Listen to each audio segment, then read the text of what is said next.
Buy back the city. I'm in the street. All I know is that first, you've got to get mad. You've got to say, I'm a human being. God damn it. My life has value.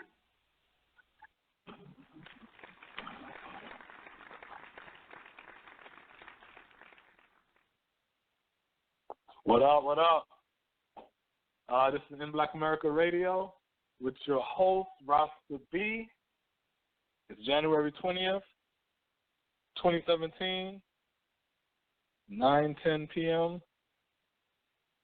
And we have a white president. We have a white president. So we're going to have a lot of fun today, right? We're going to talk about the Inauguration Day. We're going to talk about scary-ass black people. We're going to talk about President Obama's presidency, how it ranked according to the Urban League, and Random Thoughts, you know. Guest calling number is 646-716-4654. Before I go any further, let me go ahead and just bring my co-host Smoke in. Smoke, are you there? Yo. What's poppin'?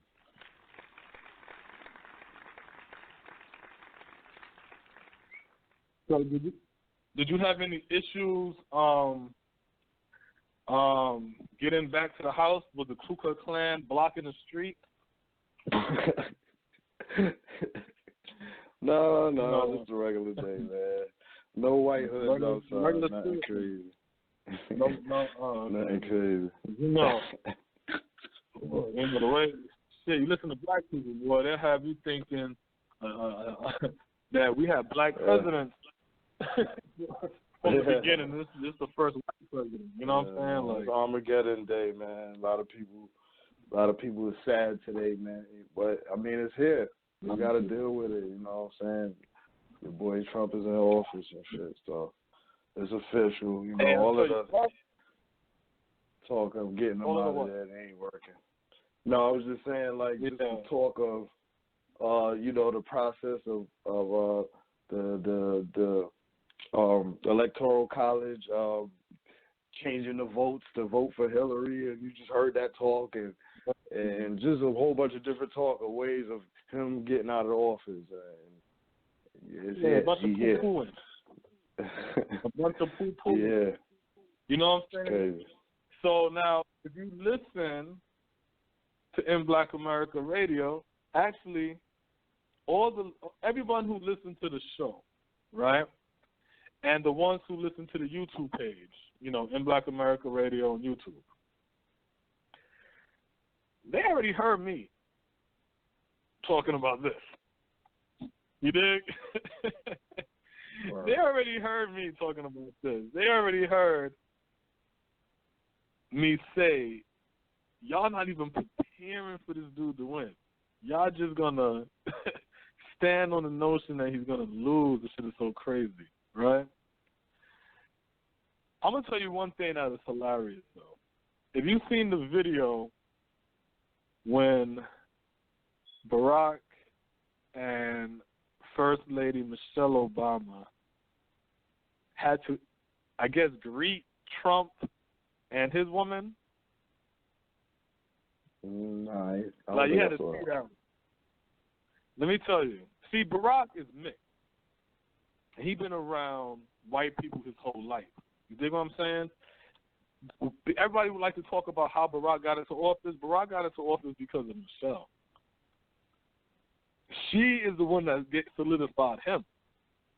So I say that to say this. If you watch when Michelle Obama and Barack had to greet Trump and his chick, yo, when I tell you that is the funniest shit, because see, Barack is already he's already a fronter. A fraud. You know what I'm saying? Like, you don't get it. You know, you used to all, you know what I'm saying, all that white people shit.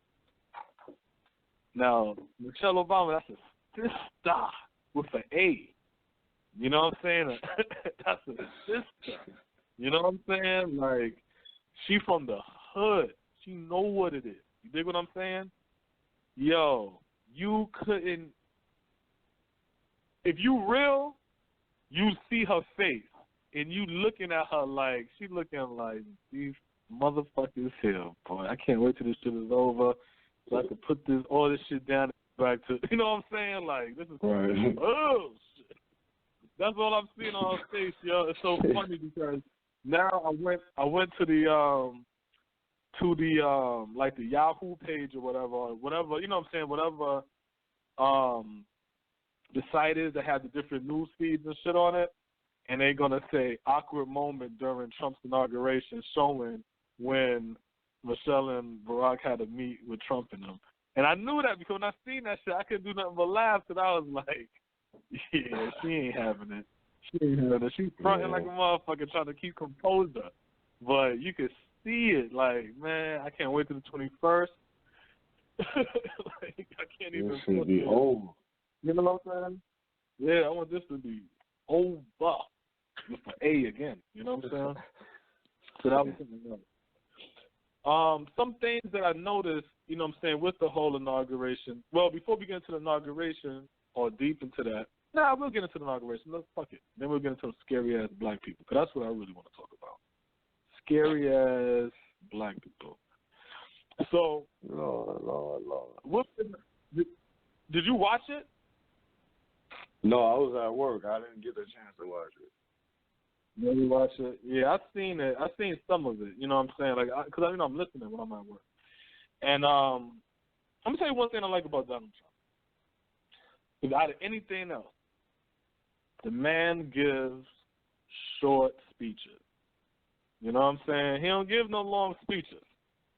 So I'm listening to this shit, and I'm seeing the interaction of the people coming out and in and out and in and shit like that, you know, up and down the stairs and escorting everybody and who's who and what is what and things of that nature. So I'm watching that, and then, you know, once they get into the prayer and all that shit, I mute it. You know what I'm saying? But, you know, that singing and all that other bullshit, I mute it. But then they got into him talking, so I listened to that shit. You know what I'm saying? Like I said, real short speech. And he said the same shit he always said. You know what I'm saying? Pretty much, you know what I'm saying? It's pretty much the way I took it. It's pretty much like this. Listen, this is America. I'm here to work for everybody. The black American that's in Detroit in the inner city wants the same shit that the cracker in Nebraska want. You know what I'm saying? Y'all both want the same shit. So it's like, you know what I'm saying? So, you know, that's cool and all that shit like that. Cool. You know what I'm saying? Because, I mean, what else do you think they're going to say? But it's a short speech. He ain't say nothing inflammatory. He ain't say nothing fucking wild and crazy. You know what I'm saying? Right. Any and everything else we just have to watch and see. You dig what I'm saying? But then, you know, they had the protesting after that and all the white people burning shit up. You know what I'm saying? Yeah. And I really hope in that case that we not participating in that dumb shit. Because when white people protest, they get misdemeanors for civil unrest. When black people protest, we get felonies for assault on officers and felony property damage. So, you know what I'm saying? We don't need no F's. Fuck out of here. Yeah. They said like over 200 people was arrested during that whole shit. Mm-hmm. 217 protesters was arrested and 6 police officers injured during inauguration. So yeah, they mixing it up. They definitely mixing it up there. They definitely mixing it up. Yeah, that's what I'm saying. Like, people, we got to get ready for this shit. You know what I'm saying? We sitting around over here thinking shit's a game. But when I say get ready for this shit, we need to get ready for our situation and to build our shit up, a.k.a. a black economy. We don't need to be out there in them streets. We don't need to be out there in the streets protesting with nobody. Because I'm going to tell y'all again, the people out there protesting is gay people, liberal white people, who always, they're anarchists and they're always going to fucking protest and shit like that. Maybe Latinos. You see what I'm saying? Maybe Latinos. I don't know. Maybe Latinos. Because at the end of the day, there's no real cause for them to do shit. Y'all been living this illegal life for how long, too? Y'all situation in this country, Native American situation in this country, black people situation in this country is what the fuck it is. You see what I'm saying? What we need to do is, instead of saying, I'm going to do this fake-ass revolutionary fight against the system, which is some imaginary bullshit, you need to pick up from slavery, from Booker T. Washington again, for you book readers, and read that man's story. The man said straight up in the 1800s, that man said, we shouldn't be worrying about what going on all the way in Washington, D.C. We need to deal with local shit. Here we are in 2017. We need to deal with the local elections. Yeah, come on. We were saying that in the 1800s. Why are we saying that like it's a brand new idea in 2017? That's crazy. So we need to worry about the local shit. We need to worry about our businesses. First, business. We shouldn't worry about no local shit until we get our business shit. And let me tell you something about me. Before we continue, let's reintroduce ourselves real quick, Smoke. That way people that's listening can understand my point of view. And I'm going to say it quick. Born in this black movement, I was born Pan-African, pro-black, Nyabingi, Rasta. 1980, the year I was born in Brooklyn, New York. I was born under Reagan, lived through first Bush, 2 terms of Clinton. I seen the shock and awe of the Gore versus Bush. I remember the bullshit about the stolen elections because of Florida. I seen when black people was pro-black. I seen when we started to literally say and proudly say that we sold out and we're selling out for the cash.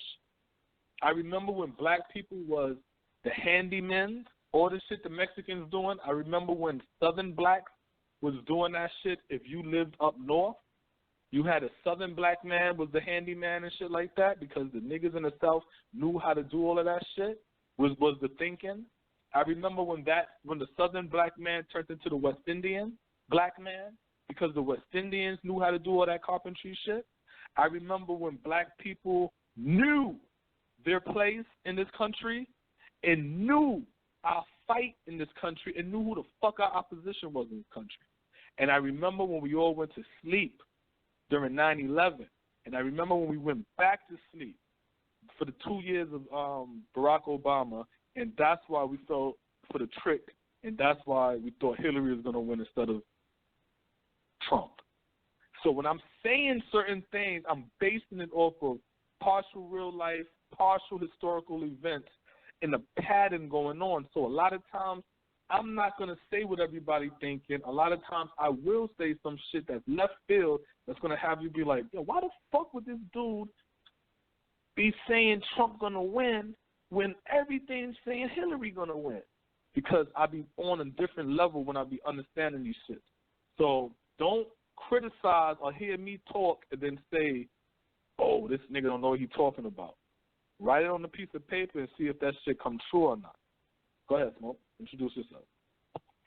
And that's right. Go ahead. Yo, man. I mean, shit. I'm Smoke, man. Another Brooklyn kid, '80s baby. I mean, my perspective is just like a little bit of schoolboy. You know, being that I went to college and shit, mixed with, just Brooklyn. You know what I'm saying? Just common sense thinking. I try to tend to lean towards that.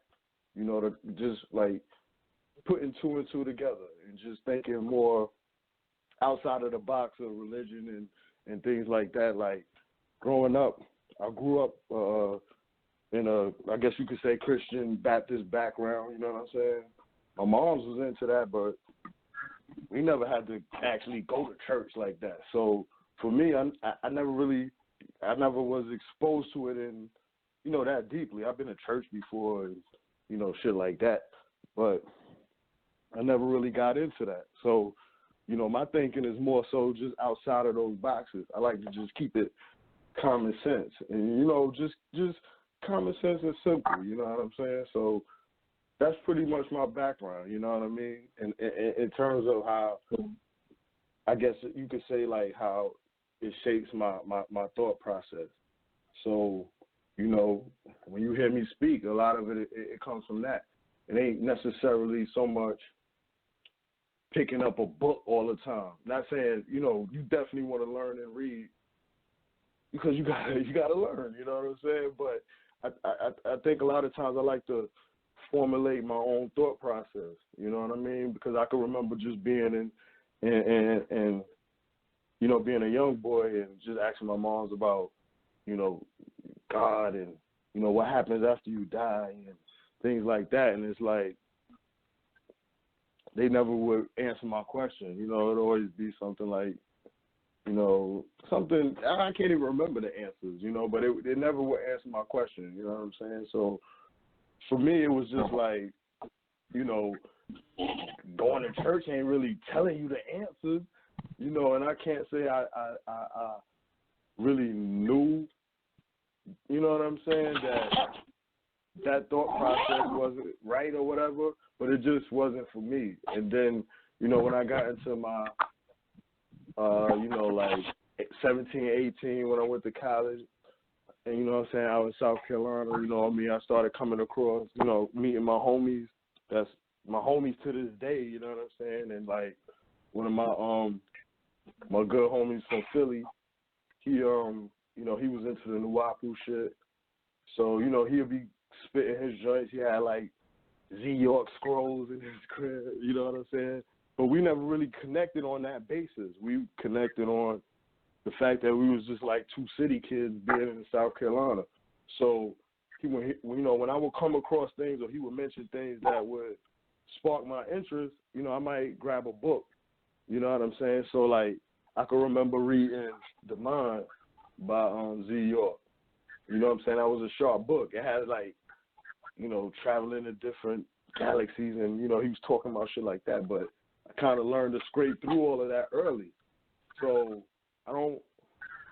when it comes to, like, the, I guess, for lack of a better word, the spooky shit, I kind of, like, push all that shit to the side and try to take things that, you know, make sense to me and that's really helping me at that time. And, you know, you know, my other homie, he was into 5%. They was all 5%ers, and then evolving into Rasta. So, you know, I got exposure to that through them. But the one thing is, like, none of them ever caught me to where it was like, oh, I want to be Nuwapu. I want to be 5%er. You know, we be in there talking, you know. I done read some of the lessons. I can't remember them off the top of my head. You know, read the lessons, you know, the math and all that. You know what I'm saying? Know about some of the Nuwapu shit, you know, my other homies talking about. But none of that ever attached to me where it was like I wanted to follow it. So it was more so like for me it's about just, you know, getting the information out of, you know, whatever it is that you coming across. You know, keep the common sense, you know what I'm saying? We all know what common sense is, you know what I'm saying? I try to keep my thought process along those lines. And so, you know, when a lot of times you're talking, I might not be referring to a book. You know, to me, is you know, if we're going to be out here just talking or whatever, it's best to draw from your experiences. You know, everyone's experience is different. You know, we could read a book and, you know, kind of regurgitate the same thing, you know, that the author said. And sometimes that's cool and appropriate for, you know, whatever it is that we might be talking about. But, you know, drawing off of experiences and, you know, the life and how you live, it came up, and how you formulate shit, you know, it makes it more, you know, more unique or whatever. But I just try to keep it simple, stay common sense, man. And I think more outside of the religion. So even though I might have grew up around it, like, my moms, my aunts, my grandmas, they was all into the church and so forth. But the men wasn't into the church. So, it was never something really that, I had to go dress up and be there every Sunday and go to Sunday school and things like that. So I probably, we all have some religious grasp on us, to a certain degree. But I feel like, for the most part, free as I could be of that, considering, I say, that's who I am. You know what I'm saying? So, you know what I was thinking? I wonder if Barack Obama brushed his hair to the back and to the front. No, you don't. You know what I'm saying? I can't he might brush it to the side. He would brush it to the side. You know what I'm saying? I need to check that out. Because my little conspiracy theory on that. Yeah. A lot of sellout niggas brush their hair to the back. Right. If y'all look at a lot of the black people, look at Morgan Freeman, look at Chris Rock, look at Jesse Jackson, even with the afro. Mm-hmm. Even with the afro. Attention to these shits. A lot of times, a lot of these black sellouts, they be having their hair brushed to the back. Crazy. I don't know what that's about. But look at Larry Elder, look at these black, that's just something I observe. Every time I see a black person, I'm like, why the fuck would he say some shit like that? I always zoom in on his hairline, and I always notice that his hair follicles is going to the back, like he brushed his hair to the back. So pay attention to that, black people. That shit might sound crazy, but now that I say that, every time you see one of these questionable-ass black people on TV saying something, look at their hair follicles and see if they brush their hair to the back. Straight up, man. All right, so man. The thoughts of Rasta. I want to talk about. Yeah. This was my little observation. So now I want to get into this National Urban League publications, January 2017. They basically, this is the administration's scorecard, right?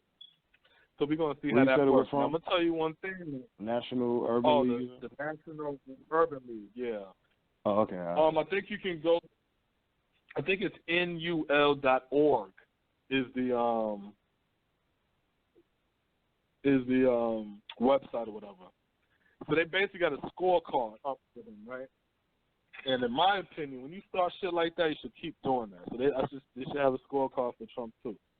Now, this is done by the president and CEO of the National Urban League, Mark Morrill, Morial, right? Little African over here, a little red ass, light bright, damn near white, black dude. You know what I'm saying? In leadership with the stringy hair and all that shit.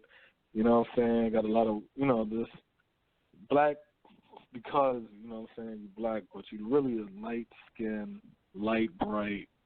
You know what I'm saying? Like, I got an issue with them. You know what I'm saying? Because I don't. You know what I'm saying? Like, I have an issue. Yeah, he Creole or some shit like that. Like, yeah, you know what I'm saying? Like, I can't even explain it, but it's like, I can't take that type of leadership. You know what I'm saying? Like, I can't take that leadership.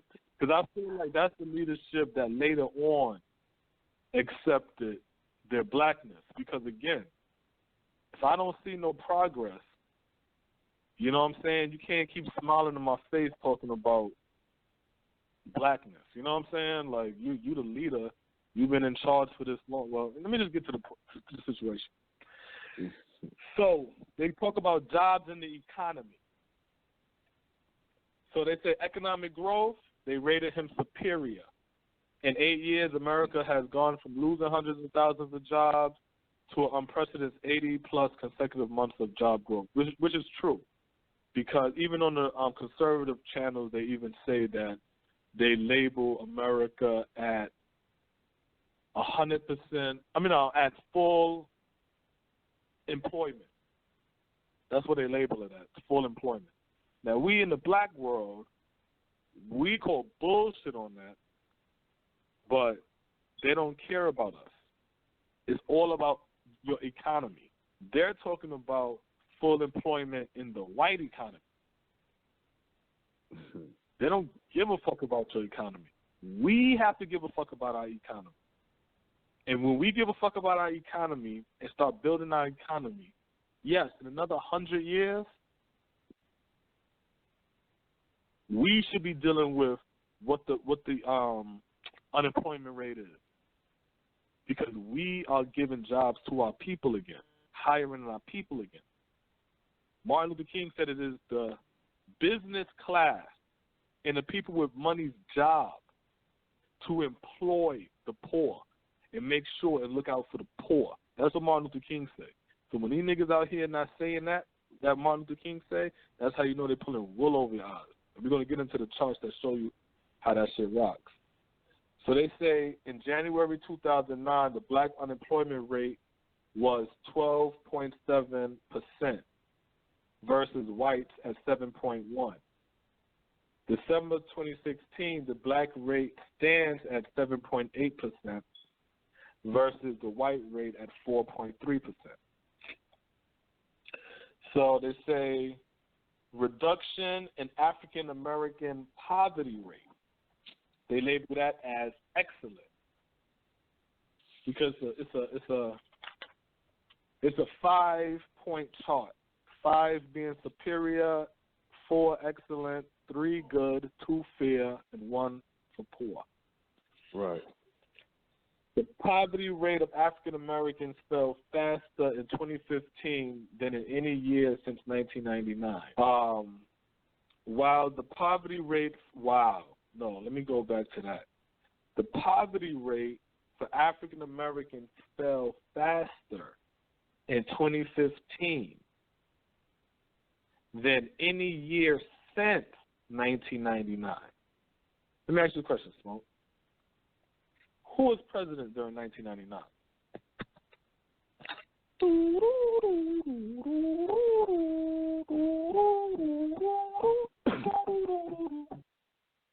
You don't know who the president was? Oh, you was asking me. Billy C. Billy C. Yeah, was president. No, who was the president in 1999? Huh? I just thought you would say that. Yeah. No, I got you. No, Billy yeah. C. Who's the president? Huh? 99 was Billy Clinton was in office. Billy Clinton was in office, ain't he? The last black president we had, right? Mhm. So Mr. Jazzman. Right, the Jazzman, right? So you mean to tell me the poverty rate for African Americans fell faster in 2015, right, than any year since 1999? So, meaning, what, the poverty rate going to increase now with Trump? You see what I'm saying? Because obviously they're saying it increased with Bush. This is my problem with black people, right? How many friggin' times are we going to say the same shit over and over again and not see the pattern? And then say to ourselves, we're going to protect ourselves. You dig what I'm saying? I was literally telling people during the whole Hillary versus Trump situation. I'm saying, this don't feel 2000-ish to y'all? This shit feel like Bill Clinton versus Bush to you? You know what I'm saying? Y'all got to go back and listen to them shows, man. Go to that YouTube page, In Black America Radio, on YouTube. You're going to see the Black Fist. Subscribe. Go back to them shows. Because I literally said that. This don't feel 2000-ish to y'all? Barack was playing the role of Clinton. Hillary was playing the role of Gore. Trump played the role of Bush. Bush won what they said, stole the election. Trump won what they said, Russia stole the election and gave it to Trump. But what was y'all saying? Trump is there to make it easy for Hillary to get in. Who that? Who made you dumb shit? Man. Yeah, a lot of people said that. A lot of people said that dumb shit. But here's the game. Just to go back to what I said earlier. You can hear me say some shit, and you might disagree, or you might say to yourself, you know what? That's crazy. Why the fuck would he say some shit like that? But I'll tell you what, write it down, see if it happened. Because y'all thought it made perfect sense that Hillary was going to win. Thought it made perfect sense that Trump got in to make it easier for her to get in. Y'all thought all of that was dumb as fuck to me. To me, I was like, I don't understand what y'all say. What the heck? Remember, we had callers call in, right? Yeah. The dudes sound like they was from New York. They called in, and they like, yo, the bloodline, and Trump ain't part of the bloodline. And I'm like, what? Yeah, one dude said nobody was going to win. Obama was going to stay in the office. Nobody's going to win. That was that same. Yeah, that was that same.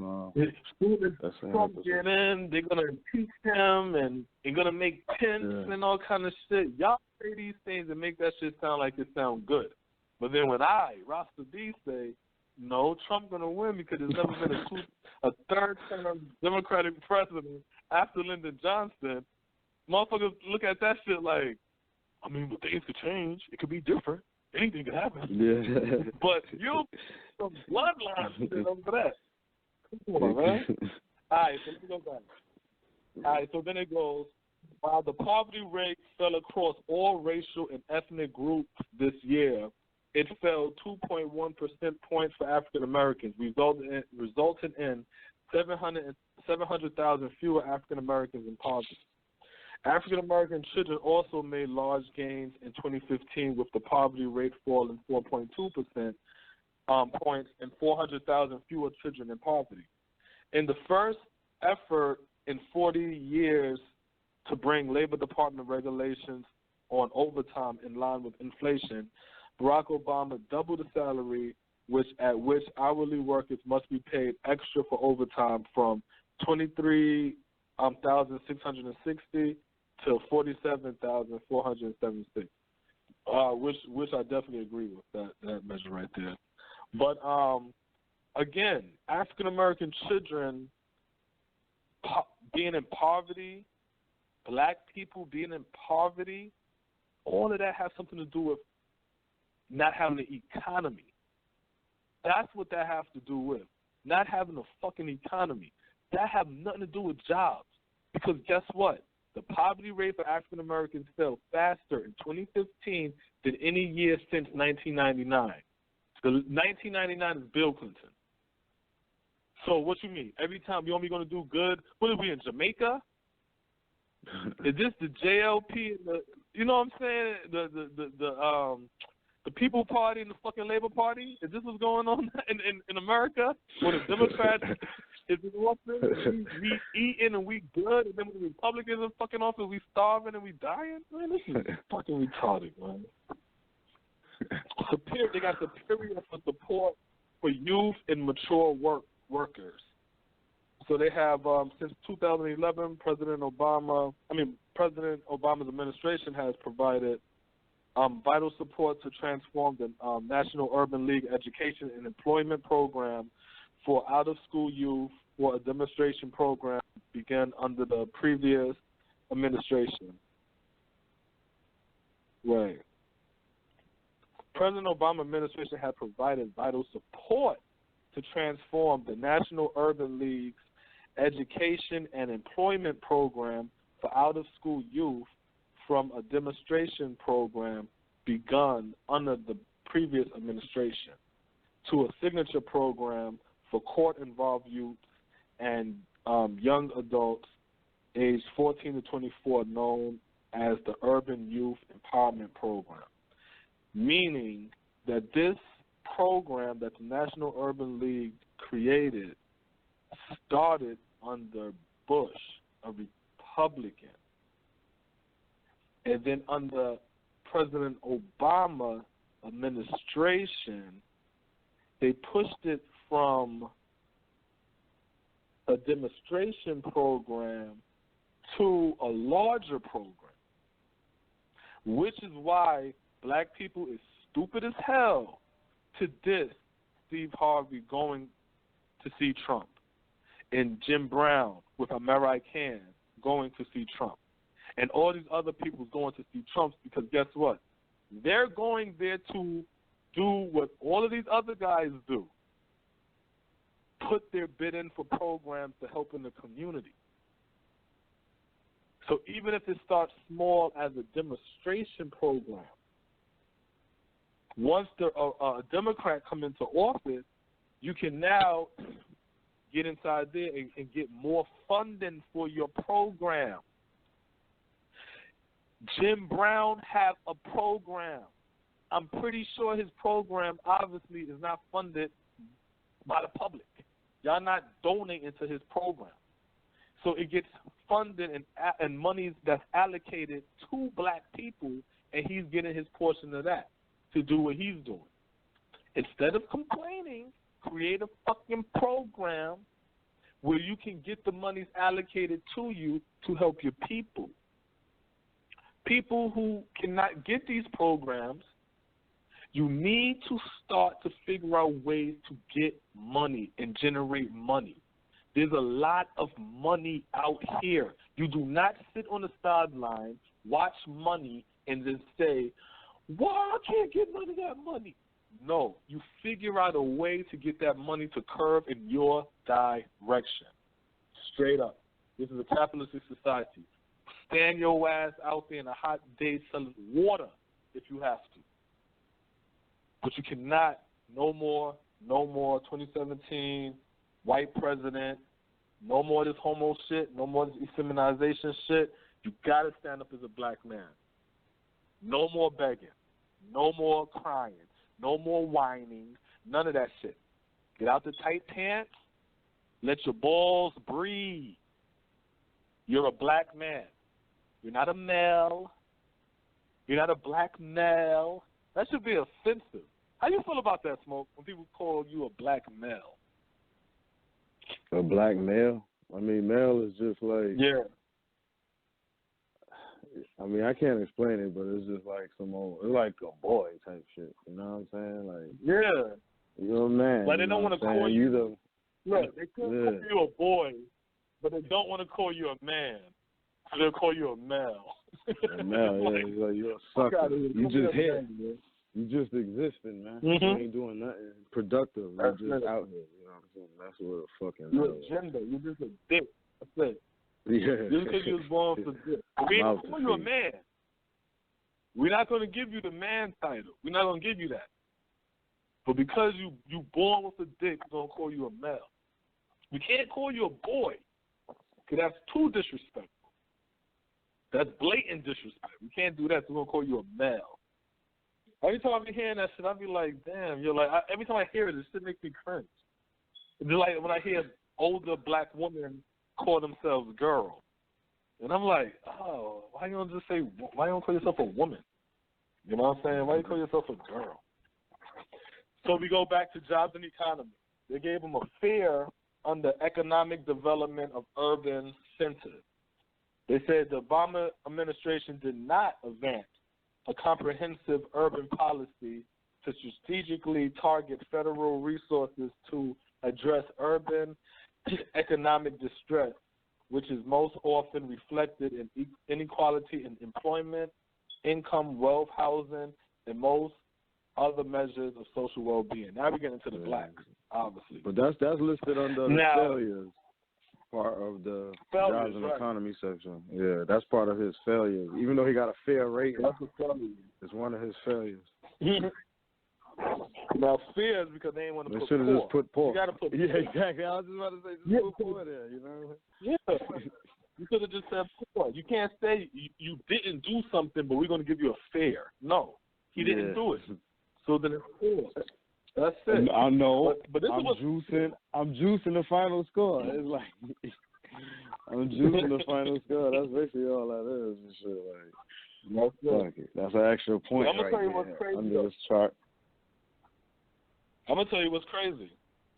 I disagree with this what I just read.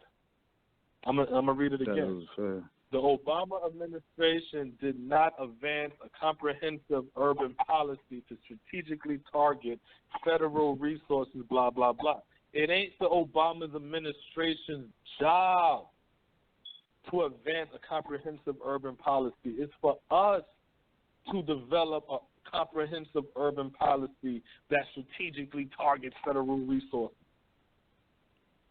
That's our failure. You see what I'm saying? That's our failure. So we can't give that to the president. That's our fucking failure.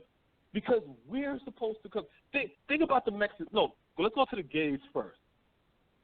Think about the gays. And they're going to say Barack Obama's a failure because, and I'm going to read it just like they say, the Obama administration did not advance a comprehensive LGBTQ policy to strategically target federal resources to address gay, lesbians, and whatever economic distress, which is most often.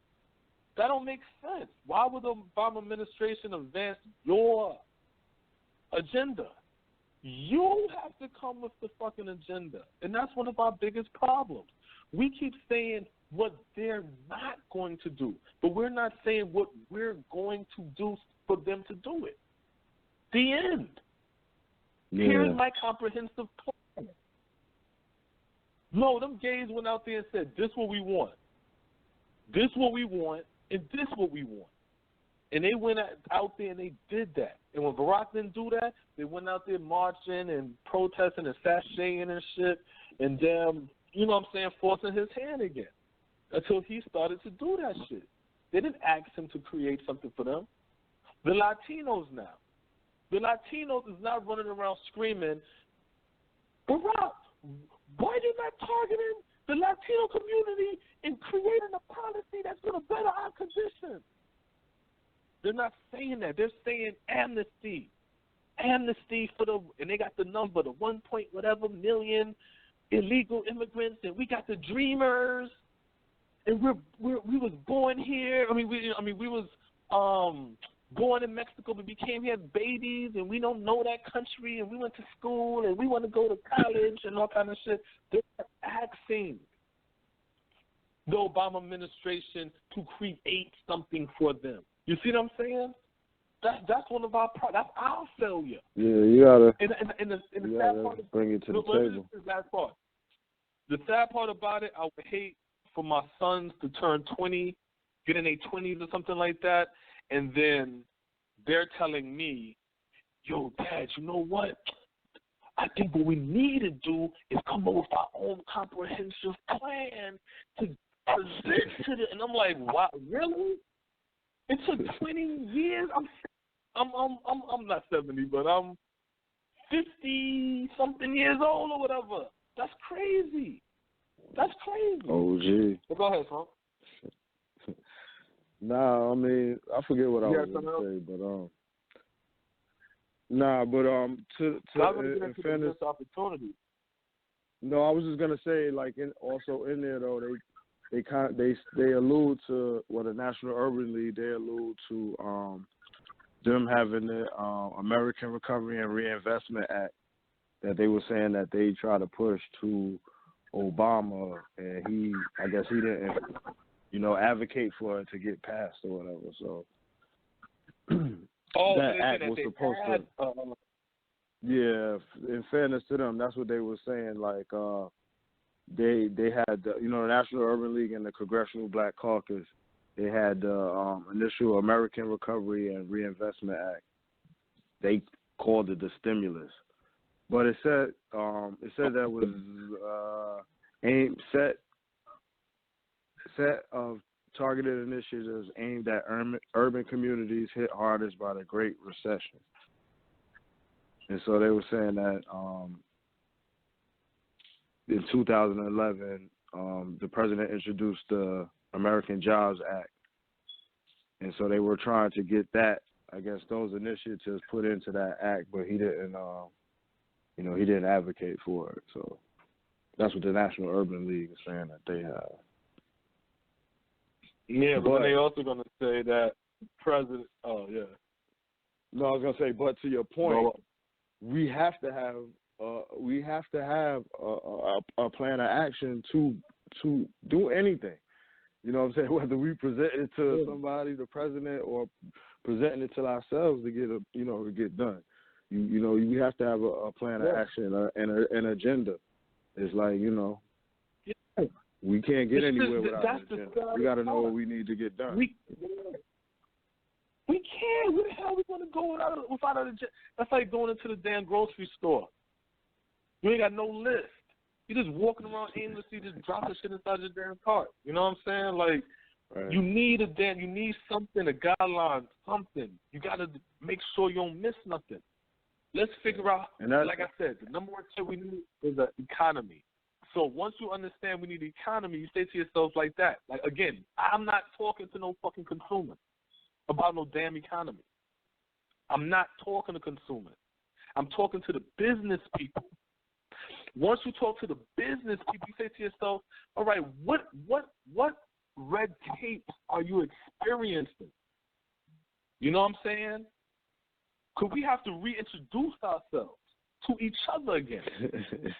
So we build with one another. You know what I'm saying? And I'm not talking about the consumers. Because I hate when everybody keep beating up on the goddamn consumers all the time. The consumers is the consumers.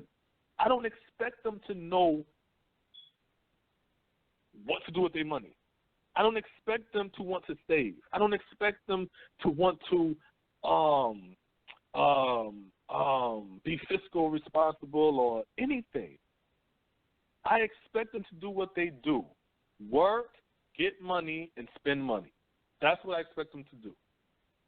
I want to talk to the business people so we can talk about how to target our people again and bring them back into the fold, because that's how you build an economy. Then you talk to these business people, you find out what is the red tape, what is the problem, you know what I'm saying? Like, give me experiences. Well, you know what? These are things that's hindering my business. You know what? Then you go with this, let's get our breads together now and fund this politician. This is what we want in this county here. Not even funding politicians. Let me go back. Not even funding no goddamn politician. To go to your local alderman in your district, whatever, you know what I'm saying, the local people that you can, you know what I'm saying, knock on their door type shit. And you talk to them and you say to them first, yeah, this is what I'm trying to do, and these are the issues I'm dealing with. Who do I speak to about that? Since you're my local district, whatever. Let them show you and take you up the rink. Then y'all coming up with y'all money. Y'all can even become an organization. You see what I'm saying? And then you go in and you talking to these politicians. Or you coming together to have politicians elected for your interest. Then you can get monies allocated and red tapes removed and things of this nature. We have to think and stick together and work together. Be strategic. Stop looking at each other like we not shit. Straight up. Them black guys out there buying $1,000 belts, stop criticizing them. Them black kids out there with their pants sagging, hanging off their ass, stop criticizing them. If you want change, create that. Just like they said in that show with Kevin Costner. I can't even think of the friggin' name. I think it's Kevin Costner. Field of Dreams. If you build it, they will come. If you build it, they will come. If you make the pants, they will wear it. If you make the shirt, they will wear it. I grew up in a time where black people wore crosses in Jesus' head with ISOL in it. I now see weirdos like Young Thug and shit like that wearing unks around their neck. If you build it, they will come. Wow. You see what I'm saying? Stop complaining. We complain at the wrong shit all the time. I'm going to get mad at the consumer. Don't you know if we pulled our money together, what? We going to buy what? Buy something big? Buy something more expensive? When we pull our money together, we're consumers. You want to build something, you got to go to the fucking business people. Martin Luther King said that, yo, straight up. He said the business class, that rich black class, has to look out for the poor. They're not doing that. when them idiots realize that's what you have to do to obtain and sustain your power, then we're going to see a black economy again. If they don't do that, and the new coming up black businesses have to do that. There has to be something that's implemented in our culture. You see what I'm saying? Straight up. And just to finish off the jobs and economy portion, where two parts that he failed at was really detrimental, really. The urban policy of strategically targeting federal resources, that means federal money to address urban economic distress. And the second one is this Republican Jim Claiborne plan for rural development. While initially applying Jim Claiborne plan, Jim Claiborne's 10-20-30 plan to 3 rural development investment programs in the Recovery Act of 2009, the president missed a key opportunity to take advantage of bipartisanship support for this concept to improve upon the plan, so that it would target more federal money to communities grappling with persistent poverty in urban as well as rural communities rather than only counties. So Jim Claiborne was looking out for the whites too. That would have secured, that bill right there would have secured the motherfucking white vote. But it's back in 2009. But the reason why that didn't get passed, if you remember 2009, because Barack wanted to push the Obama medical care shit, the Affordable Care Act.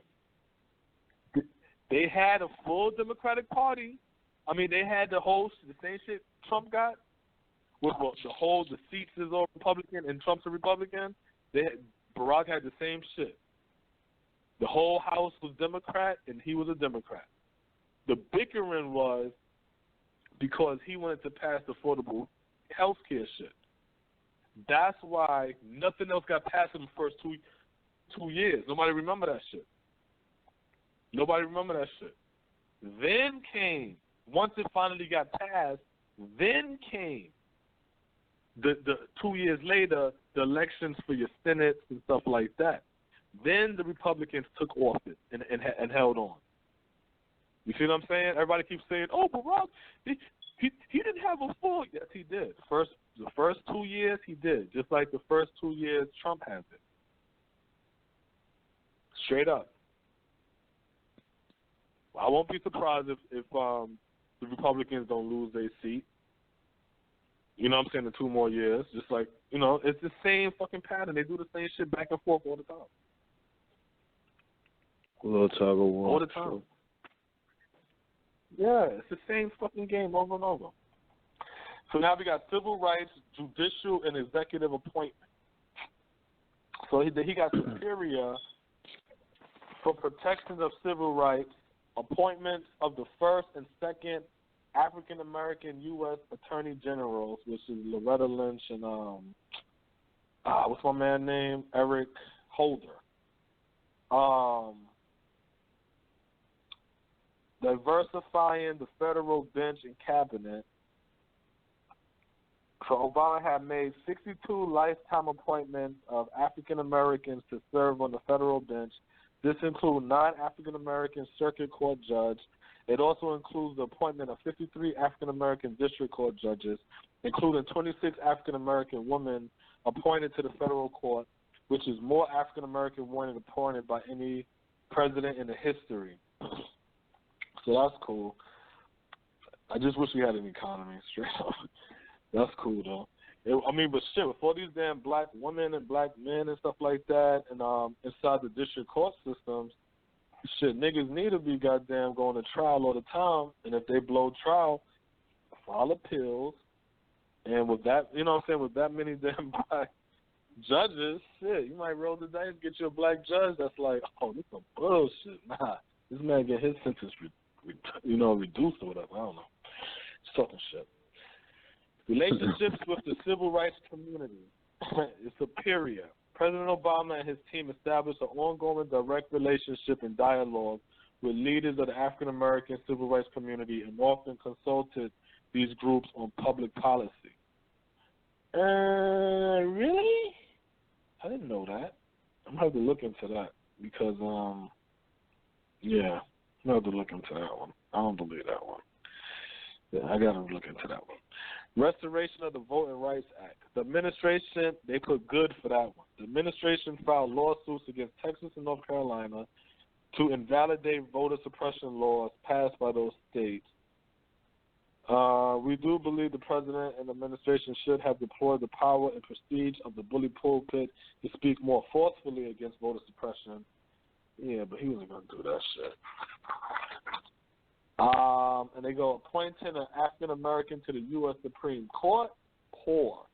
The president had 3 opportunities to nominate the first African American woman to the U.S. Supreme Court, but failed to do so for every vacancy. Yeah, because the first one was a Latino, Sotomayor from the Bronx. I don't remember. Yeah, I remember her. Yeah. 3. Now we got criminal justice. They got Superior for policing and community relations.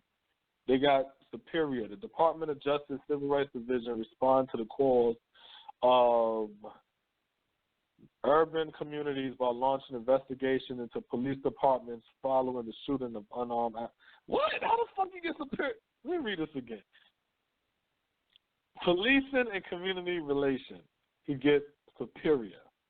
The Department of Justice Civil Rights Division respond to the calls of urban communities, of black communities, by launching investigation into police departments following the shooting of unarmed black people. Yeah, but what y'all investigations? Shit, though. Like I don't. Yeah, they always have investigations. You right, Superior. They don't shit ever come out of it though. They always have an investigation. We're gonna investigate. Don't shit happen.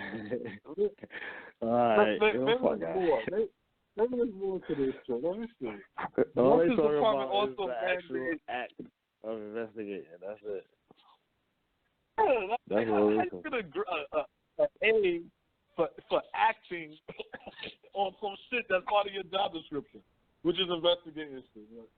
The Justice Department also mandated department-wide training for all of its law enforcement agents and prosecutors to recognize and address, implement, and address implicit bias as part of its regular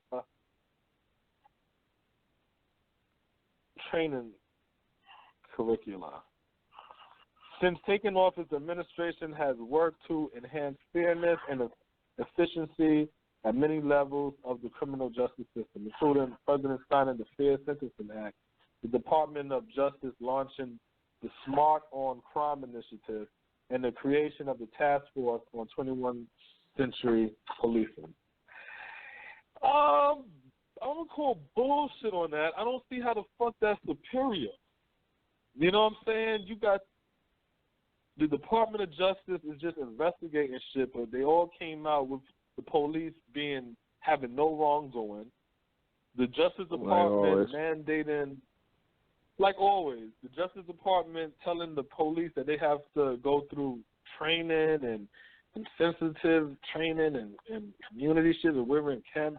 How the fuck? Yeah. Yo, they say superior. All this shit is I don't on paper, superior. man. This shit is all on paper. So yeah. It's like when you're looking at it, it's like, oh well, before they didn't have this. You're not taking into account the results. You know what I'm saying? All of these fucking shootings that's going on out here and killing. Yeah. So I mean, and not only the shooting and killings, but then the investigation that never gets anything, the court trial that never comes with a conviction. So you always hear that. So if you want to look at it just in the sense of anytime something happened, they say, "Oh, investigation has happened." That shit happened 100% of the time. But you're not taking into account the results. You're not taking into account the results. So yeah, like I said, they fluffing up the numbers. Yeah, you know what I'm saying? Because all they're gonna do is fluffing them up. We're gonna end up forgetting this shit, so we can read it and we'll think what we read is what it is. So they got clemency and pardon. superior. The president has granted a historic number of pardons. I don't give him superior for this shit either, including in prison, pardons and commutations to individuals in prison under harsh and outdated sentencing laws. Of the acts of clemency, 1176 were commutations, including 395 life sentences, and 148 were pardons. This is more than the previous 11 presidents combined. The reason why I don't give him that because I'm looking at the people that he pardoned, and the people that he gave clemency to. All of this clemency and commutations and all that, whatever. Yo, this shit was all that shit was for drugs. All of that shit was undoing the bullshit that the Clintons did to us. You see what I'm saying? But my question is this: why is there political fucking prisoners then in prison? Why aren't their shit being overturned? Because if you're gonna say that the system is racist, and you're gonna say that it's getting better, meaning that before it was worse, and you're gonna turn around and say openly that the fucking war on drugs was some make-believe shit from the Nixon, that means the people fighting against Nixon should come home. You dig what I'm saying? Because to me, that shit don't make sense. How the hell are you going to arrest me and give me life in prison for standing up to a fucking tyrannical system, putting guns and drugs in our community just to sick the fucking police on us and incarcerate the black men? And then when you admit to this shit, you don't free the people that you did that to. But the people that you arrest for selling drugs is who you're going to bring back home. Something's up with that. Something's up with that. Straight up. Something's up with that. So now we got criminal justice reform. They got good. The president worked closely with the civil rights community on efforts to pass a bipartisan sentencing reform bill that would have significantly reduced mandatory minimums and reverse the policies of mass incarceration. While the legislation did not pass, it provides an important starting point for the next administration in Congress if they are serious about addressing the acute needs for criminal justice reform. So I'm going to let that be known then. That shit ain't passed. So there is still mandatory minimums that still didn't get reduced, and they didn't reverse the policies of none of this mass incarceration. So that shit's still in force. And the goddamn new administration isn't going to do nothing about that. In my opinion, it wouldn't make sense because he's backed by the fucking FOP, Fraternal Order Police. Now, missed opportunities, addressing urban gun violence. While the president took his own actions to address gun violence announced in the impassioned January 5th, 2016 speech, he did not advance a federal response to the fatal gun violence in Chicago. It was a missed opportunity to use the platform. He don't get fair for that. He gets poor for that. He gets that's his city. He gets poor for that. Like, fuck out of here. You don't get no fucking... You get negative, man. Yeah, 700 murders last year. Negative 700. That's your crazy. That's your hood. In your hometown. That's your hood. That's your hood. You don't stand up for your town? That's crazy. That's one of the most upset. That's probably the biggest upset for me when I look at Barack. It's like your town, you know what I'm saying? In the beginning, people from that area or whatever probably was looking up to him. Shit like, yo, you from the city, and then your city got the highest murder rate, man. It's straight savage out there, and he ain't doing nothing about it, man. That's crazy. But yeah, man, continue. All right, but we got 44 minutes. Guest calling number 646-716-4654. Inauguration Day, scary ass black people, President Obama, and more. We talk about everything tonight. All right. So yeah, education. They got education reform as excellent. The agenda infused millions of needed dollars into public education systems via the Race to the Top program, which encouraged states to adopt Common Core and share the same high level standard.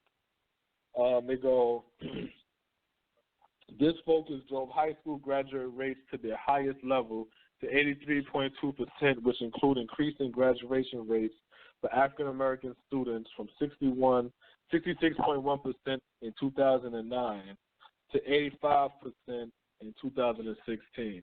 Which my issue with that is how we know a lot of that shit ain't just passing niggas now. Race to the top. You know what I'm saying? Ain't nobody gonna stop me from running, right? By selling me. I was part of them programs. I remember growing up as a kid in school where you got passed. You know what I'm saying? Motherfuckers pushed you on. I got pushed all the way throughout school, all the way up to 12th grade. When I didn't get left back. And I was just always a slick dude. You know what I'm saying? And I talking to my principal, and she found out that a girl in my class who was already a super duper senior got passed. And she was like, oh, well, if that teacher passed her, then you're going to pass too. And that's how I graduated. You know what I'm saying? Straight up. So hearing these percentages don't mean shit to me because we don't got an economy. So, you know what I'm saying? Telling me that black people graduated high schools and shit like that, even graduating college. I don't give the percentages 100%. We all fucking educated, got degrees coming out the ass. It don't mean nothing if we don't got no economy. We can all have 5th grade education. As long as we have an economy, we good. Trust me, we're good. We can have degrees coming out our ass. If we don't have an economy, we will always be fucked up. Straight up.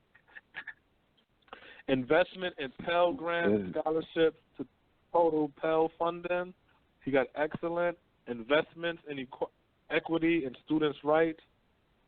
He got superior for that. The Department of Education Office of Civil Rights issues guidelines and regulations to protect the civil rights and safety of students. Yeah, I guess I'll give him that one. I do believe that was cool. Investment in HBCU, excellent. Over the past 7 years, the Obama administration has invested more than $4 billion in HBCUs. Federal funding to HBCUs has grown each year since 2009 through the Higher Education Act. HBCUs received a $17 million funding increase this year, the largest increase for the federal strengthening HBCU program in 6 years. That's interesting. That's good, right? The bad part about that, again,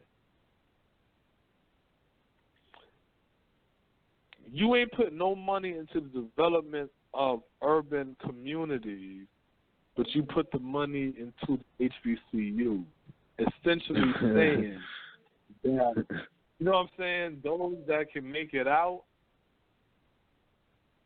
is who going to get help, and those who can't is going to go to jail, basically. But again, you cannot put money into an urban community if there's no economy. You understand? You see what I'm saying? It's like the economy saying, is the basis. Yo, that's the base. That's the base. Because that's where the money goes, to the economy. It don't go to people. That's why the $4 billion can go to the HBCUs. You see what I'm saying? You can't say, yo, Barack, if you gave $4 billion which white kids HBCUs, is going to and getting fucking free scholarships because they white and shit, you know what I'm saying? That's fucking HBCU. Yeah, so. I mean, yeah, you know that with that one, yeah. But see, my whole shit with that is, again, it's the fact that we don't have the economy. So this money that is out there, we really can't get it because we don't have the economy. Get to it. We can't get to it because we have no fucking economy. It's like somebody writing you a check, but you don't got a bank account. The check says $100,000, but you ain't got no bank account. For deposit only. And you can't go to the... Can't cash it. Deposit only. You can't cash it. You only got to deposit it. And then you sitting over there, oh, man, that's fucked up. No. You got to get a bank account. Once you get a bank account, then you're going to have access to all of these deposit-only checks. You know what I'm saying? But if you don't get a bank account, you can't get none of these deposit-only checks. And then we turn around and we start poo-pooing. Can't believe this shit, man. Nigga got all the goddamn bread right there. What do you give me now? You got to get that damn bank account. We have to have an economy. There's somewhere to put money. It's not hard, yo. We're just doing the wrong shit. Now the failures is what? For education. Management of Parent Plus loans. They said the administration poorly managed Parent Plus loans and failed to work with historically black colleges and universities to ensure the students who depended on these loans had other funding options to continue their higher education. What the fuck did I just read? Wait a minute. How the hell are you going to give excellence to investments in historically black colleges and universities? Over the past 7 years, the Obama administration has invested more than $4 billion in HBCUs, and then going to say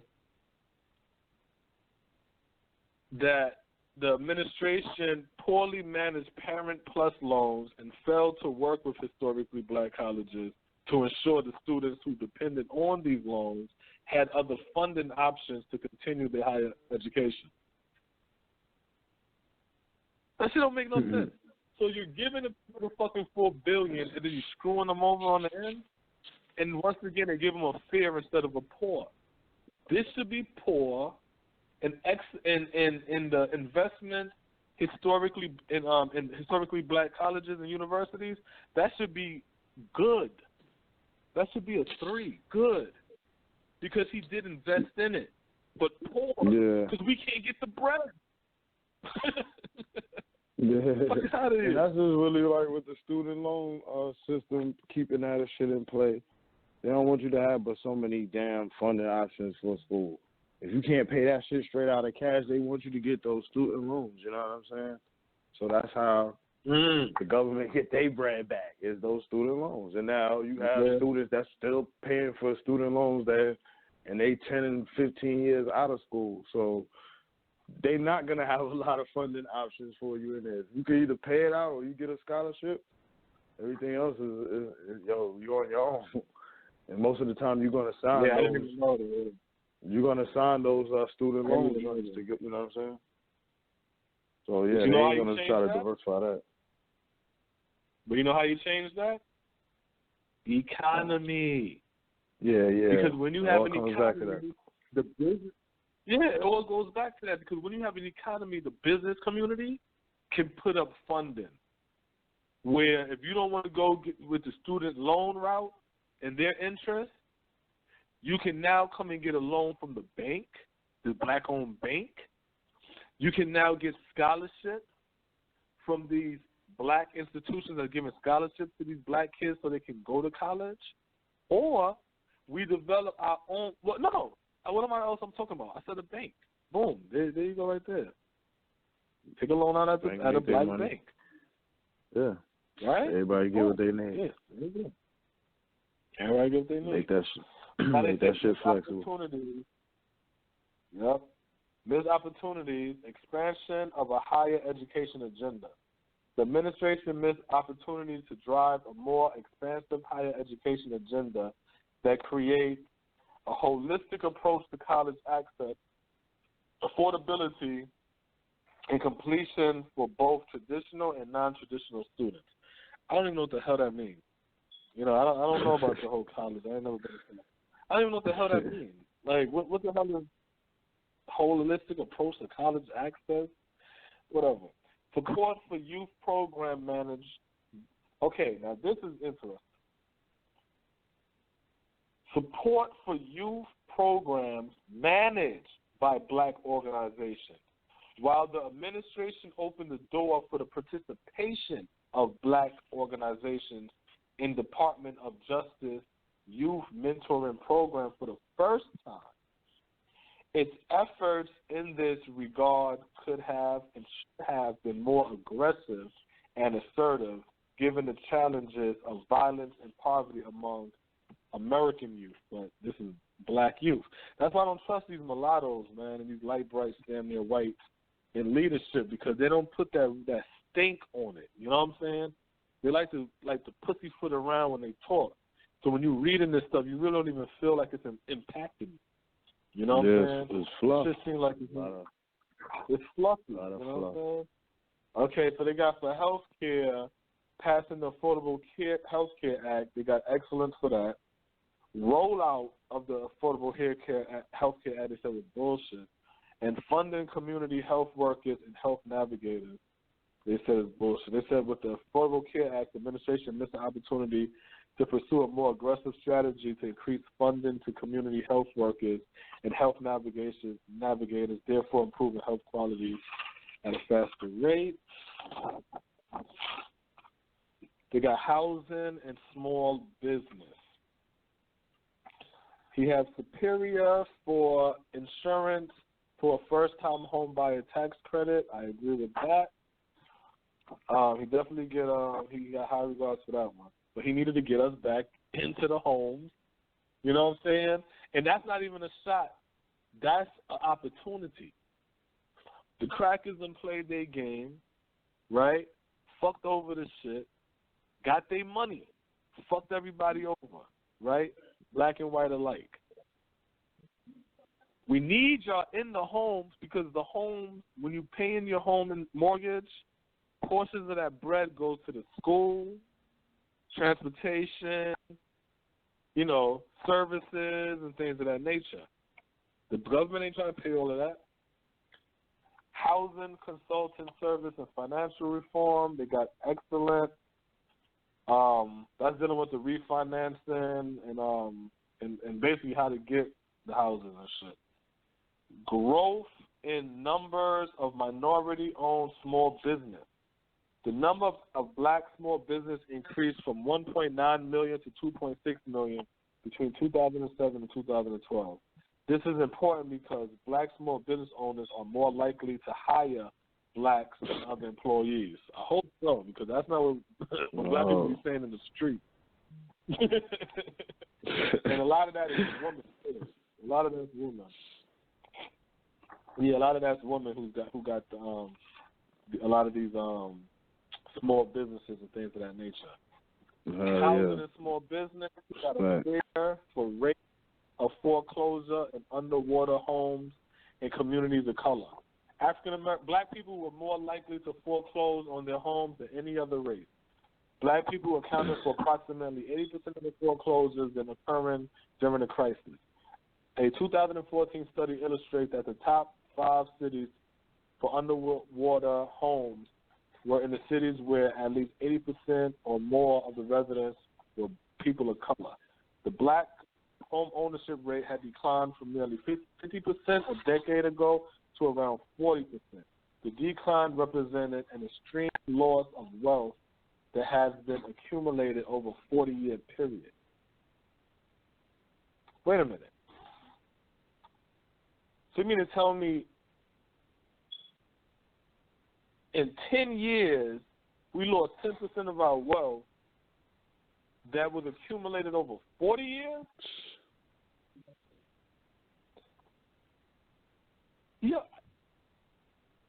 Yo, I'm going to read this last one. I'm going to put this in.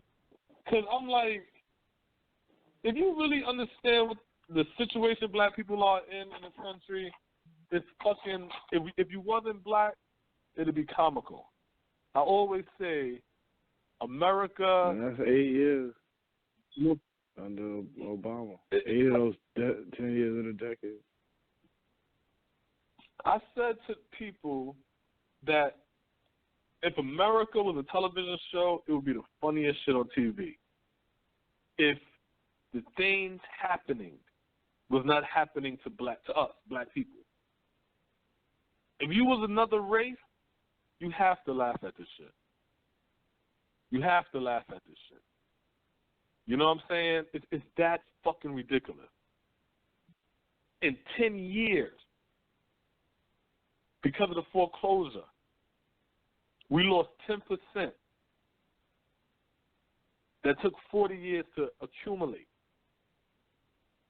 Why did it take 40 years to accumulate that? Because we have no fucking economy. Able to lose the way we lose because we have no fucking economy. We are a people that is sucking on the titty of the white woman, drinking her sour-ass milk. And then when we're off the titty, guess what? No more sour milk. And then we run back on the titty. You see what I'm saying? Instead of trying to build ourselves up so we can stand on our own. We want to be children, yo. We got to stop that. Now, what they did label poor on the housing and small business, meaning this should definitely be 0 or negative. Number of small SBA-backed loans and minority business inclusion. African-American small business ownership only received less than 2% of the loans backed by the small business. I can't remember what SBA means, but I think SB is small business, though. But SBA small business. Fiscal. Yeah, but I'm thinking, I don't know if A is we got like 27 minutes. Minutes, yeah. Further, the president and administration did not use the power and prestige of the presidency to advocate for minority business inclusion in a systematic manner. Meaning, he didn't advocate for us to get none of these loans, none of this shit. So, again, a contradictory-ass fucking comment. Where's the contradictory shit at? Okay. The number of African-American small businesses increased from 1.9 million to 2.6 million between 2007. Who was president in 2007, Smoke? 2007, Bush. Oh, okay. 2000. So, in the number of African-American small businesses increased from 1.9 million to 2.6 million between 2007 and 2012. Okay. So they saying coming out of the Bush era, we was about 1.9 million are growing. And by the time we got to 2012, which is 9, 10, 11, 9, 10, 11, so 3 years. The first Obama. 3 years ago. First Obama presidency. Yeah. We rose to 2.6 million. So that's great, right? But guess what? African-American small business owners only receive less than 2% of the loans backed by the SBA. Further, the president and administration did not use the power and prestige of the presidency to advocate for minority business inclusion in a systematic manner. So how in the hell do he get superior for growth in numbers of minority-owned small business when he gets a poor for not really even supporting the goddamn businesses? Yeah. That means we doing it. Yeah, it's fucking retarded because that's the reason why it's so retarded. You know what I'm saying? Like the rest you can read on NUL.org, NationalUrbanLeague.org, and you can read the rest of the chart. It's only like probably 3-4 more sections and stuff. But yo, ain't that some crazy shit? But hey man, it's gonna reduce everything down to a number. And then you can say, his approval rating. His approval rating. Look at us. 60%. He has the highest approval rating of any president. And, we're going to miss you. We're going to miss you not supporting black business. We're going to miss you ignoring us for 8 fucking years. We're going to miss you. We're going to miss you about what? What? Then we're going to look at black men who goes to talk to this damn Trump dude and call them coons. So they're coons for going over there for their agenda, to put their agenda on the line, to put their organizations up to get funding or whatever the fuck it is that they're doing. They're cooning. So who are the people? What do you call the people that supported Barack Obama when he was not supporting the goddamn black businesses?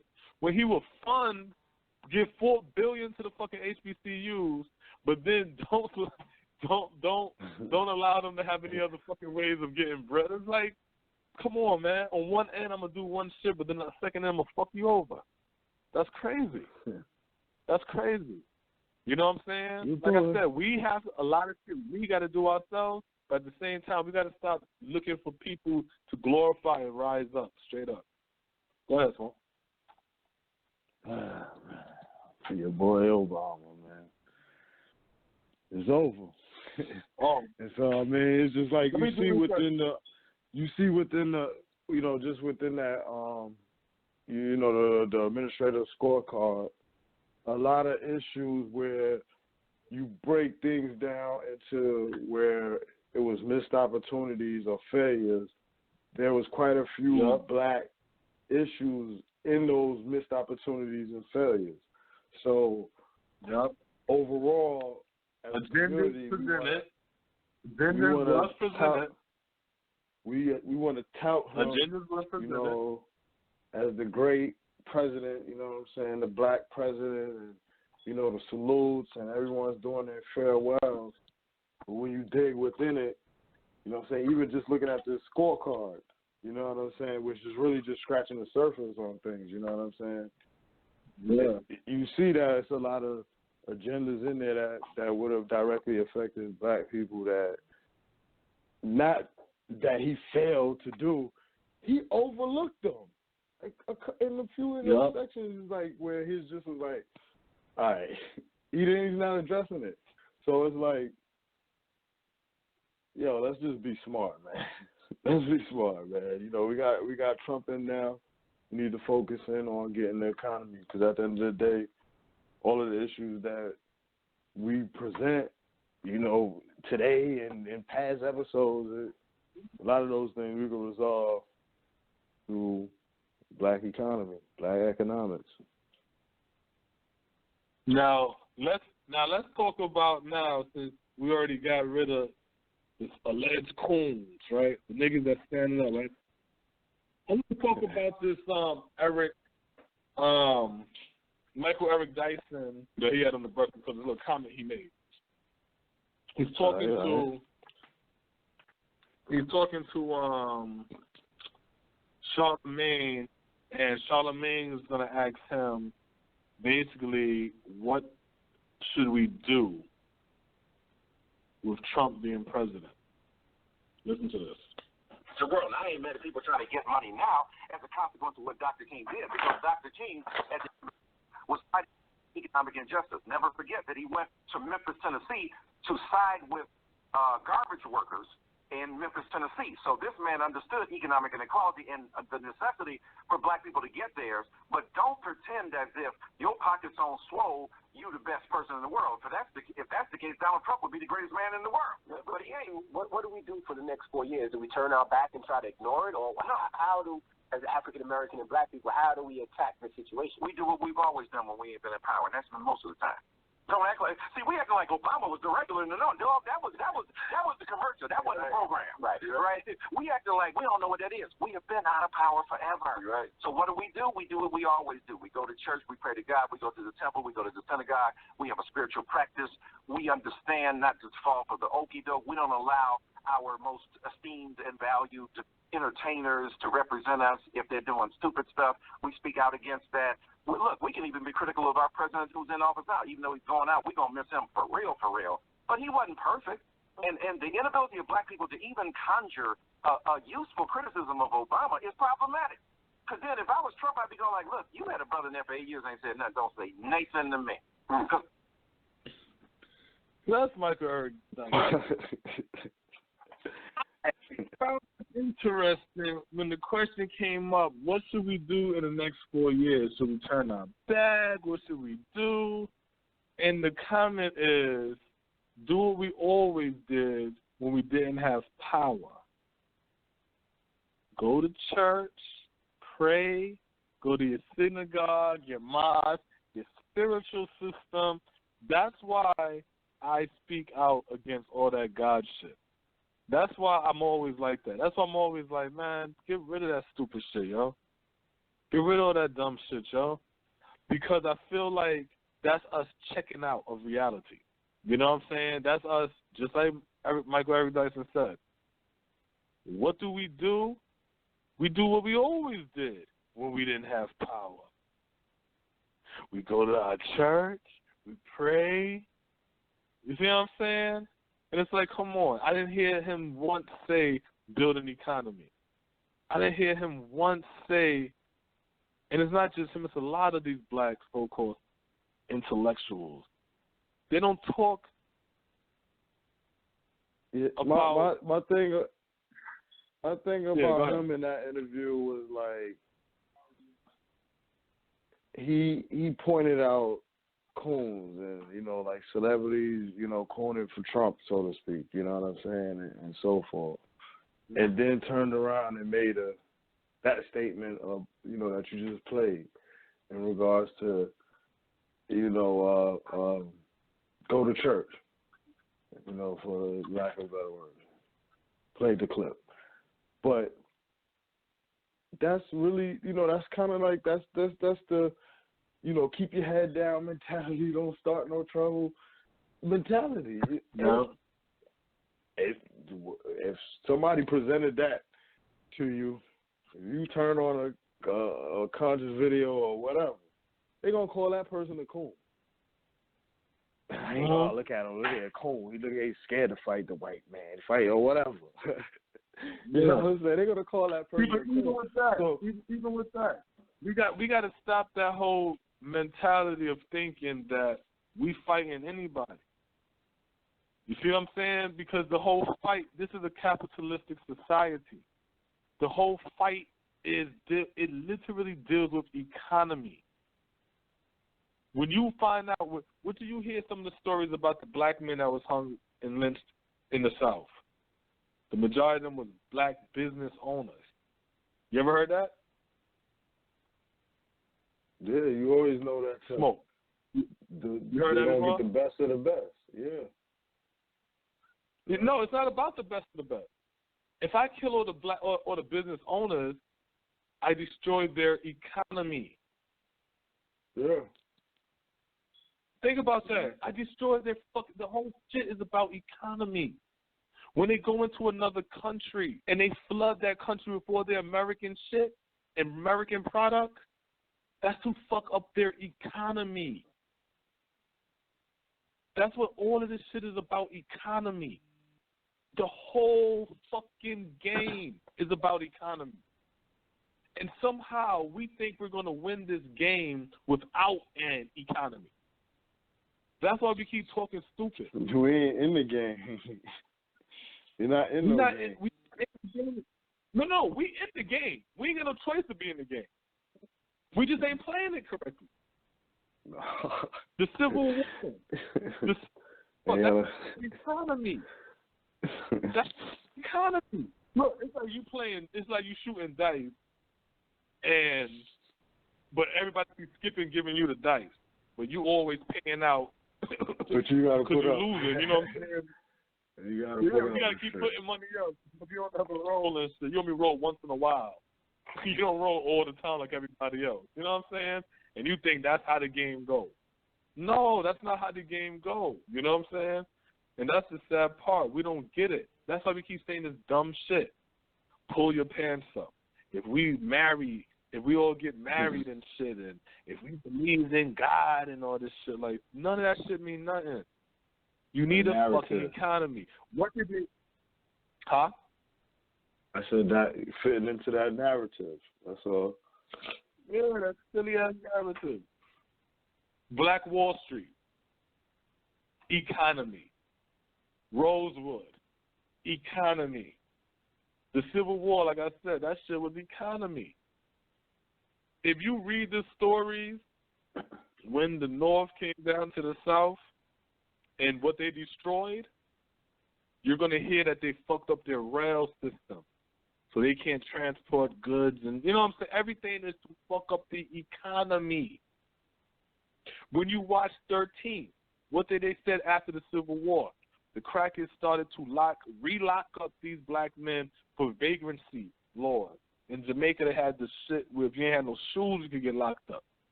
They end up getting these black dudes to do what? Rebuild the southern what? economy. It's a running theme. It's a fucking running theme. That's the part of the game we don't get. We keep running around. We're going to go to war with this cracker. Okay. Then Tupac teaches silly ass that you can't go to war until you get your money up. Well, how you plan on getting your money up without an economy? Huh?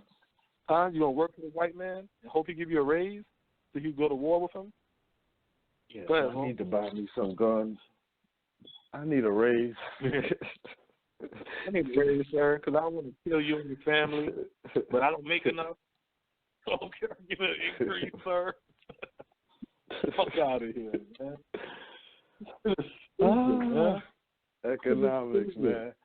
But the bright side of it all is that the vibe is there in terms of the hate or the dislike of fucking Donald. You hear me? Yeah, I got you. Okay, yeah, like the hate of Donald Trump and his upcoming presidency or this current presidency, and the vibe of black people is there. So we just gotta keep the juices flowing and put the, you know, and really just have a one direction. You know what I'm saying? In the sense of like just all knowing that we need to focus in on building black business, building black economy, and keep that in a focus. But the energy is conjuring up. You know, we spoke on the, you know, how this presidency would affect black people in terms of keeping the black movement going. Black people. So this is the time for that. And so, you know, the juices is flowing for that.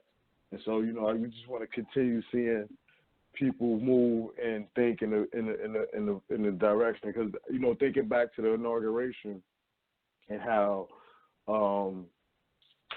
you know, they were trying to get all these entertainers to come in and, you know, perform for the inauguration, and you heard the majority of the black entertainers, they not touching it. They came out publicly and denied it. Flo Rida rejected $1 million. You know, a couple other artists, you saw 2 Chainz, you know, you heard Snoop talk about it. So, you know, to see that, you know, the people is mostly sticking together, like in terms of, we're not going to do it. Now, Chrisette Michelle broke the code and took $750,000 to go there to do it. But I will say that, you know, with the numbers that they was floating around, somebody else would have been took that, one of the bigger artists, you know what I'm saying? So to see that none of the big artists, you know, not to, you know, it's like, everybody else was getting millions. Yeah, she got 700 for Chrisette Michelle. No, but that's what I'm saying. But that's why I was like, everybody else was getting millions. You know what I'm saying? Yeah, millions. Yeah. So she gets a payday for her. You know what I'm saying? So maybe just do something with it and flip it on some black shit and you know, help somebody out with the money. That's the only thing I can really say about it. But the overall consensus was to not do that shit. So, you know, I want to see that more, you know, where it's like, well, the wave was created on the black side. We're not going to have people jumping over to the other side and going against what the, you know, the black word is. You know what I'm saying? And anything that we got to have as far as disagreements amongst ourselves, we bring that shit on internally. We discuss it, and we get back to being a unified front when it comes to those social issues and things like that. You know what I'm saying? We don't got to kumbaya. We don't all got to be goddamn Moors and, you know, all of that. You know, people can continue doing what they do, but we got to understand black is first, you know what I'm saying, and stick on those codes. So it was good to kind of see that going, you know what I'm saying? So the energy is out there. We just got to put everything together and just focus in on, you know, creating that next Black Wall Street or, you know, whatever you want to term it. Yeah, we got to do it. We cannot. First, I want to say to the youth, only thing the youth need to do, again, I say this again, is just learn from the mistake of the black people of the past. Do not look up to these black people. Do not honor these black people. These were just men and woman in a situation who tried something. You can do the same thing. Ain't nobody is to be honored. Marcus Garvey, Mandela, Martin Luther King, Huey P. Newton, Farrakhan, Elijah Muhammad. Nobody is to be honored. All of these people are men. Parks, Fannie Lou Hamer, Ida B. Wells, Sojourner Truth, Michelle Obama. All of these people are just women. They're not to be honored. Learn from their mistakes. You have the same energy and power as these people. What you talking about, Smoke, is something that has to be ingrained in our children.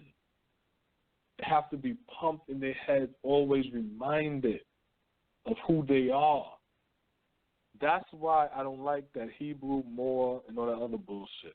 When they want to get there with, what's your nationality, we not black, and all that dumb shit like that, because that's not the game. These Anglo-Saxons out here, let me read this part real quick. Just to get on this Anglo-Saxon shit. The rapids of the James, by whose water the Cavaliers landed at Jamestown, are of the ledges of these rocks. It was, talking about Plymouth Rock. Let me get to the very beginning then. It was of and on these old granite that our pilgrim fathers bend their knee in their first prayer of thanksgiving for freedom of body and faith on Plymouth Rock. It was these same rocks that stuck the fire from the hooves of poor Revere's steed as he sounded that never dying call to arms, and after later day it was the same rocks that caught the flecking foam from Sheridan's horse with Winchester 20 miles away. The rapids of the James, by whose water the Cavaliers landed at Jamestown, are of the ledges of these rocks. It was on the same old formation that the men whose blood of the Revolution flows in our southern vein met and drew the first document of American freedom, the Mecklenburg Declaration of Independence, in Mecklenburg County, North Carolina. And we are of the same pure Anglo-Saxon strain of the men of the hills and plains of the Carolinas, who reached about their fireboards for their squirrel rifles and swinging their powder horns across the shoulders, went down to the battles of Cowpens and Kings Mountains, along the line of this living rock, and turned back the tides of redcoats on southern soil and gave to the American colonies their freedom. And from this old formation, Stone Mountain rises, as if with predestined knowledge of its security and naivety in the lap of the southern Southland, a symbol of our liberty and a monument to the immortal instrument which was the accumulation of the great struggle, the Constitution of the United States. The reason why I read that is because I want to show the difference between how these Anglo-Saxons think versus how we think. That's what they think about themselves. They always put themselves on some type of higher shit. They think of themselves highly. They make up make-believe ass stories to make them great because they have no history. Then you turn around now, look at their stories, look at their make-believes and shit, and then you want to adapt to them. And you want to believe in them and become them and think that if you become them in thought, in body, in spirit, you can defeat them. Mandela thought that. Look it up. Mandela thought if you speak Africana, think Africana, move like the Africana, you see, no, because you take Africana out and put white. Take South African out and put black. You can't ask a black person. If you think like a white man, move like a white man, act like a white man, then what? Then what? Nothing. Yeah, it's a white man. That's why it's good. Yeah, see, that's why it's good to look at because they use the same structure. White people are not clever people. They all copy each other. If you want to understand racism in Europe, study racism in America. If you want to understand racism in Latin America, study racism in America. Everybody who want to study racism, study it in America. And black Americans, you want to understand racism, study racism and white supremacy everywhere else around the world. You're going to see the rawness and have a better understanding of how this game is played. Where you might get accustomed to the shit because you don't see it as hard, then you look at it over there and say, damn, they playing the same game with them. They don't even understand what's going on. They fighting against the shit. They doing that right here. It's the same game. We have to understand we at war and teach our children and our babies that we at war. We have to understand that being black is a privilege. We are the original people. And teach that to our babies. Tell them lift their heads up proud. Have your daughter rock her hair natural. If they go to school and that school don't have policies where they don't allow natural hair and all kind of stuff like that you're supposed to smile and get ready to armor yourself up and get ready for that fight. You're not supposed to sit there and get intimidated and scared. School system ain't law. Anything they implement can be broken through religion. That's when you put the religion code on. I don't fuck with none of that shit. But guess what? If I know I can get past your little judicial system with it, I use it. And I'm going to use that shit when my boys go to school. Straight up. Go ahead, Smoke. Gotta be smarter, man. You gotta be smarter, man.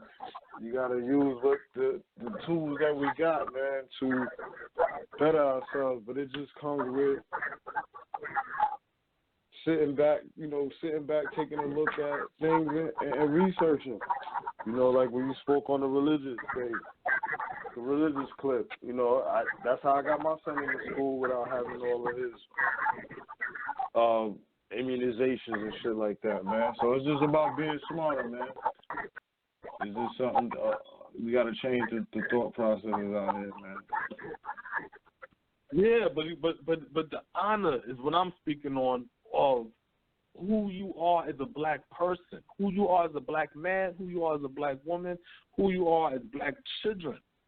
Now, I don't believe in trying to change old thoughts. You know what I'm saying? I always believe in trying to redevelop and mold the youth.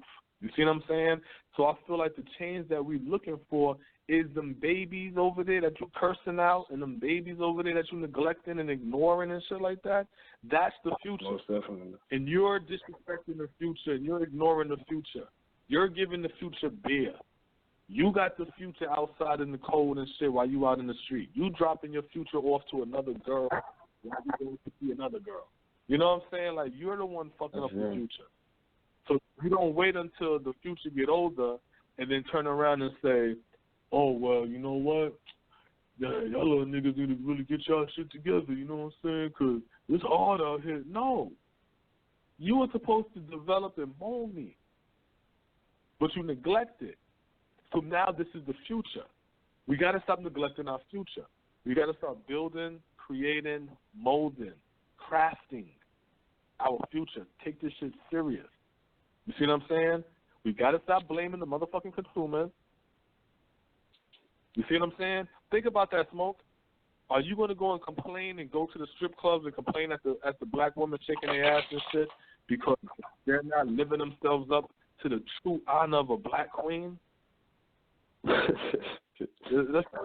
don't even make sense. Not at the strip club. Not just you're gonna talk to this regular black woman that you see. Why would I go to the fucking strip club? That makes no fucking. Look at y'all brothers making it rain. Don't you know that all this money that you what, nigga? If you don't get the fuck up out of here, why would I go there and talk to them about that? That don't make no sense. Why would I go to the consumers and tell them to draw their money together to start to build an institution? Huh? What the fuck I know about an institution? I don't want no institution. Don't tell me what to do with my money. I want to spend my money how I want to spend my money. You know what I'm saying? You got to go to the business community and get the business community together. That's how, and everything that we want will happen. Even with the National Urban League, they plugged into the system. They was passing agendas, right? Yeah, so, I mean, we can do that. A lot of their agendas was passed during the Republican in office too, so we can do that. But we need to get it done. That's what we need. Mobilize. You said what? Gotta mobilize. You know, we've been talking for a long time. Got a new president. That fire is under the ash. You either gonna burn or you're gonna get up, keep it going. So you already know. Yeah, so that's my whole shit. I'm just like, at the end of the day, man, we need to be economically thinking because that's the only way to have that foundation that we need for everything that we want. You know what I'm saying? Whether it's more funding in urban communities. Guess what? That ain't going to just get dropped in the hood. Niggas ain't just going to drop $1 billion in the hood. You know what I'm saying? And be like, y'all go develop yourself. There has to be an organization. It always, that's always got to be a plan and an agenda. Yeah, that's how it works. You see what I'm saying? We're not playing the game correctly. That's the problem. Oh, our vote don't count. No, it don't count. You know why? Because you don't have an economy. You don't have your business community together. Meaning that's why you don't have an economy. To pull money and have an agenda set up to give to these politicians for your communities. You don't have these things. You see what I'm saying? So because we don't have these things, we there's a lot of different things that we don't end up getting. So the little bit of shit that we do get, we try to we be like, well, we'll do good. We'll make off with this then. And then the rich, the not the rich, but the blacks who's doing good, the middle class blacks or whatever like that, they're taking advantage of the government money. Believe that. That's why they're in the middle class. They're taking advantage, and they're exploiting the poor blacks. You see what I'm saying? They're taking the funding, though, and they're giving the poor blacks the short end of the stick. That's why the pro-black, Pan-African, black people that's supposed to have their eyes open and shit, you have to have a different mentality. You got to have that money, entrepreneur, hustle mentality, because you're going to have to know how to get that money from the government so you can give that shit back to the people, right? Rebuilding your communities and shit. But you're going to also have to know how to finagle some money to make it into more money. You see what I'm saying? Or you're going to be trapped in a dependent situation between the government. But all of that is only going to work with an economy. If there's no economy in the picture, then there's nothing that can happen. It's like you and a chick trapped in a room. If y'all don't have sex, there's no way in hell a baby going to come out of that. A baby going to be born. So y'all can talk, y'all can imagine, y'all can have what ifs all day.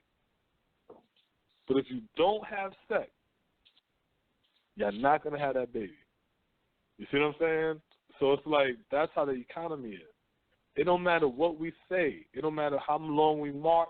It don't matter what we scream for. It don't matter what bills, laws, whatever's being passed.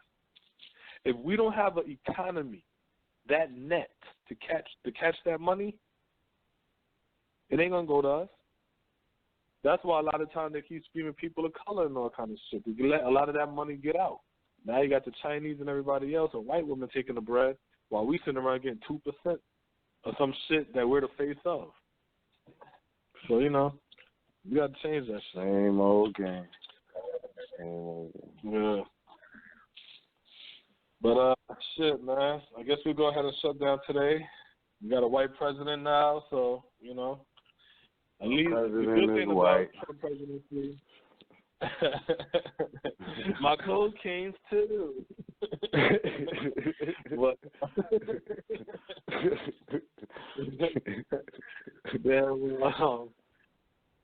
yeah, they're gonna do it like that. But yeah, man. Yeah, that's the white president. That Obama approval was kind of weak too, man. A lot of fluff up in there, man. A lot of fluff up in there. A lot of fluff in that shit, especially when it came to the black community. You saw how what he gave you with the left hand, he took away with the right. So yeah, pretty much. Kind of juggling that. That shit, that's weak. But information is key. So as long as you got the information, you know how to recalculate, go back to the drawing board, and try again, and try again, and try again, and keep trying. That's what I think. You know what I'm saying? So we're going to go ahead and shut this shit down, you know what I mean? So, you know, the YouTube page, the Facebook, in Black Dot America,